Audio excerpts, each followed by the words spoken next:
Hello, everyone. I am James Milan, and this is the APD update, where we get to fairly regularly check in with our Chief of Police, Julie Flaherty, who is joining us today. Chief, it's been a couple of months. It's so good to see you. Thanks for joining us. Nice to see you too, James. Thank you.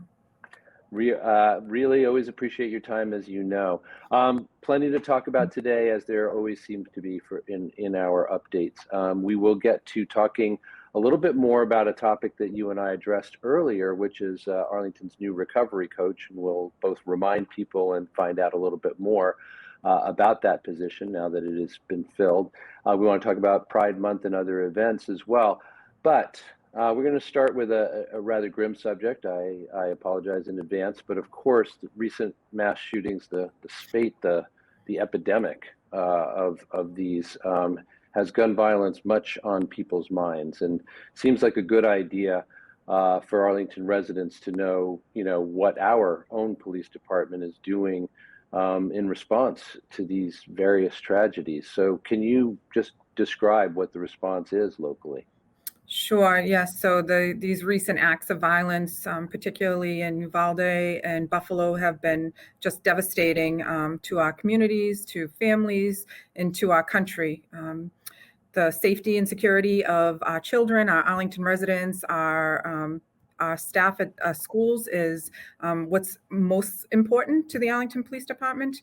We train regularly in response to critical incidents. We train regularly and practice our de-escalation skills pretty much on a daily basis. We're very fortunate in Massachusetts that we have some of the strictest gun laws in the country.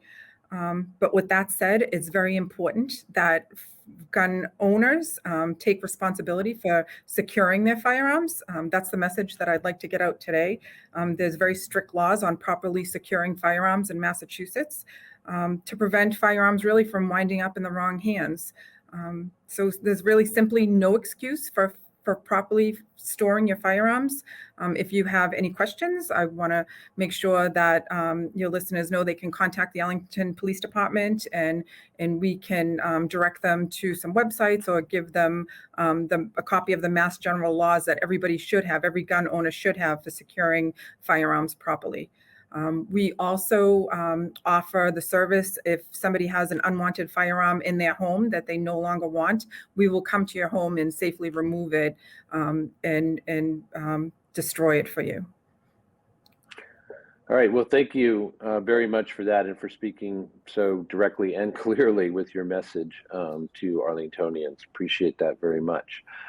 Switching gears, I do want to talk, as I mentioned at the outset, a little bit about our APD's new recovery coach. So to remind those who may not know, what is a recovery coach? What do they do? And how, if somebody needs to connect with them, how does that happen? Mm-hmm. So a recovery coach is somebody who assists somebody who is interested in recovery or in some stage of recovery through their recovery, basically. So we hired a recovery coach. He's been with us for about 6 weeks now. His name is Tom Cacavaro.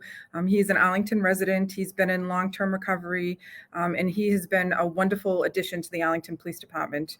He's spent the last 6 weeks really getting to know other town employees, working with other town departments, the Health and Human Service Department, the school department, the Arlington Health and Safety Coalition. And he's really just been introducing himself and really getting out in the community.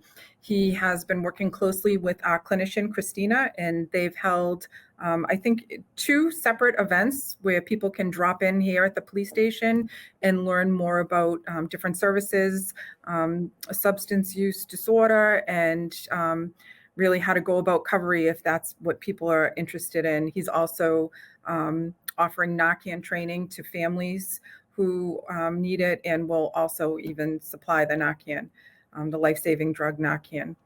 I know he is in the process of planning a Narcan night where we will host a community event where people can come learn more about Tommy in the program and be trained in how to use the life-saving drug. Well, really glad to hear about this just a little bit more, even than we had discussed in our last update, just about what work Tom will be taking on, and again, how he can be useful for those in recovery. It reminds me, I really like this as a transition to my next question, because it's just another reminder that Arlington truly has a community police force here, a police force that's just as interested in the health and welfare of the community as they are in the safety of the community. And it's a great reminder of that. And as I said, a good segue for me to ask you about various community events that I think are coming up in the next little while. I'm sure you'd like to share. Sure. So coming up in August, we'll be continuing our HRC Camp. HRC Camp is Health, Recreation, and Cops, and I think we're on our 15th year of hosting this camp for children in the community, grades 1st through 6th. So this year, we're changing it up a little bit. It'll be held on August 16th from 9 a.m. to 3 p.m. And it's a one-day camp, and it'll take place at the Arlington Reservoir. And you can find out more information and how to register on the Arlington Recreation webpage. But really, it's a program offered to children. It's a variety of fun, sports, games. And we really focus on public safety, awareness, health, and fitness. And where it's being held at the res, there'll be plenty of time for some swimming. That's great. Yeah, I mean, ACMi has been there for some, not all, of the previous 15 or 14 of these events, but they are a lot of fun. So yeah, right. I'm sure, and it looks to me like the kids are having a lot of fun and the cops are having a lot of fun. So that's a great combination. It's definitely an event that police officers look forward to every year. So we're excited to be back at it. Because of COVID, we missed a few years, but we're looking forward to August 16th this year. That's great. Another program that I wanted to mention is our child seat inspections. So our department, we learned through data from the Governor's Highway Safety Bureau that 22% of children 5 and under were not properly secured in their safety seats. And that led to the creation of the Arlington Police Safety Seat Program. So we have 2 police officers, Officer Kniff and Officer Shannon Curran, who inspect safety seats on the first Wednesday of every month from 10 a.m. to 2 p.m. You can go on our website and find the email address to schedule an appointment. And you can come to the police station. They'll inspect your car seat to make sure that it's properly secured, and they'll teach you how to properly secure your seat so you can use that car seat and any future seats that you have in there. So they have been booked up every first Wednesday of the month, so it's a very popular program. So if you're interested, send an email and somebody will get back to you right away, and you can schedule that for the future. I can imagine it is a popular program because, probably 5 or 10 minutes of a resident's time is going to pay off in a lot more security and confidence coming out of that. So I think maybe last thing to talk about in terms of upcoming events, we are obviously right in the middle of Pride Month, and I think that you wanted to say some words about that as well. Sure, yeah. So there are a number of fun and exciting events happening in Arlington for celebrating Pride Month. This coming Sunday on June 12th in the garden next to Town Hall, there'll be an event sponsored by the Arlington Rainbow Commission from 2 p.m. to 5 p.m. So it's a social event, just a drop by. So it's very exciting. I know that they're anxious to be back in person after a couple of years of meeting virtually.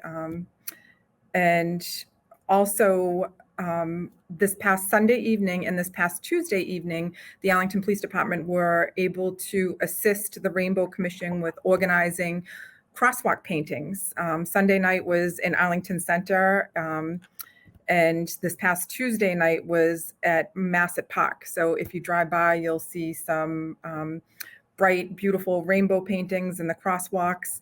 The third event was planned for tonight, but due to the rain, we have postponed it until next Tuesday night. And you can find out more information about these events and other events for Pride Month on the Arlington Rainbow Commission's website. Thank you so much. And you know what? You just answered a question that I had when I was driving past one of the crosswalks earlier this week and thinking, how the heck did they do that? Well, of course, they did it in conjunction with the Arlington Police Department. Yes. Because I was like, this is Mass Ave here. How do you have the time to paint those? Yeah, it was great. I attended the Tuesday night event. There were a lot of families and kids out painting, and it was just a good way to celebrate Pride, and we were happy to be able to assist. That's wonderful. So lots of content as always in this update. Is there anything else that you'd like to add? The only other thing I'd like to add is Adam Chapdelaine, our town manager, will be leaving the town next week.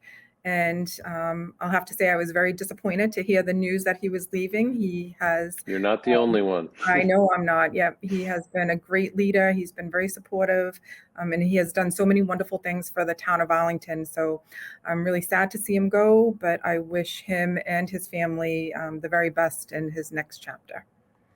Very well said, and many of us would echo that chorus, of course. All right, well, thank you so much for your time, as always, Chief. We really appreciate it. Thank you, James. We look forward to our next APD update coming up, I'm sure, in a couple of months' time. Great, thank you. I have been speaking she is the Chief of Police, Julie Flaherty. We really do appreciate her time, as I just mentioned, and we appreciate yours as well. Thanks so much for joining us. We'll see you next time. I'm James Milan.